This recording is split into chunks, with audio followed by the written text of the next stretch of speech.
ఇప్పుడు hot topic ఏంటంటే రాజకీయాల్లో ముఖ్యమంత్రి యనుమల రేవంత్ రెడ్డి కుర్చీ కూడా కావాలంటారేమో. ఎవరంటారు, ఎందుకంటారు?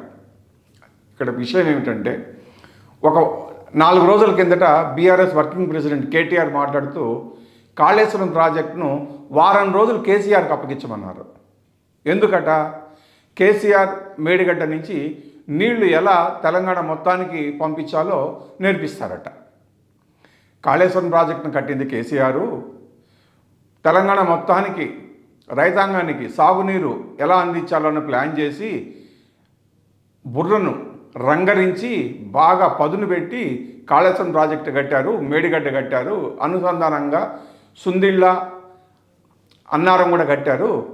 రేవంత్ రెడ్డికి తెలియలేదు కాబట్టి నీళ్ళన్నీ వృధాగా పోతున్నాయి, రోజుకి 1,00,000 క్యూసెక్లు. వారం రోజులు అప్పగిస్తే చాలట కేసీఆర్కు. కాళేశ్వరం ప్రాజెక్టులో నుంచి వృధాగా పోతున్న నీటిని ఎట్లా వినియోగంలోకి తీసుకురావాలో నేర్పించేస్తారట రేవంత్ రెడ్డికి. ఇది కేటీఆర్ చెప్పింది. తాజాగా హరీష్ రావు, ఈయన కూడా బీఆర్ఎస్ కీలక నేతే, ఈయన ఏం చెప్తున్నారు, 3 నెలలు ఇరిగేషన్ డిపార్ట్మెంట్ తనకి ఇచ్చేయాలట. ఎందుకు? రాష్ట్రంలో ఉన్నటువంటి సాగునీటి ప్రాజెక్టులన్నిటికీ ఈయన ఎలా మెయింటైన్ చేయాలో చెప్తారట.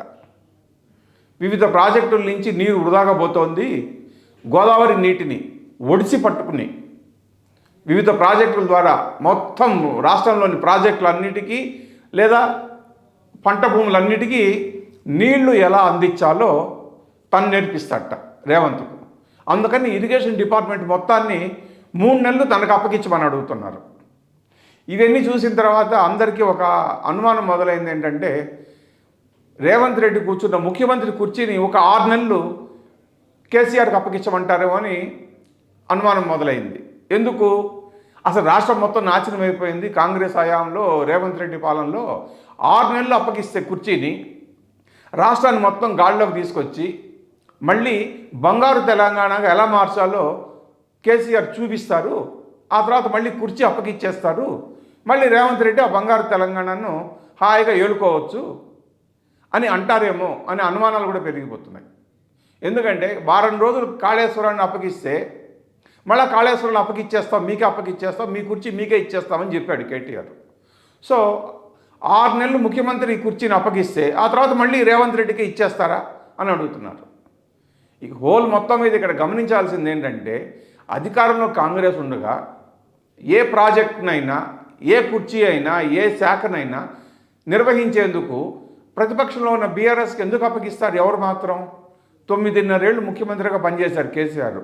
ఏదైనా ఒక శాఖను లేదంటే ఒక కుర్చీని కాంగ్రెస్కో బీజేపీకో అప్పగించారా? ఆయన చేయగలిగినంత చేశారు కదా. అదే కదా ఇప్పుడు రేవంత్ రెడ్డి బీజేపీ వాళ్ళు అంటున్నది కేసీఆర్కి వ్యతిరేకంగా. రాష్ట్రాన్ని సర్వనాశనం చేశారు కేసీఆర్ అని చెప్పేసి. ఏ ప్రభుత్వము, ఏ ముఖ్యమంత్రి కూడా ఏ శాఖను లేదా ఏ ప్రాజెక్టును ప్రతిపక్షానికి అప్పగించడానికి ఇష్టపడతారా? అసలు అప్పగిస్తారు?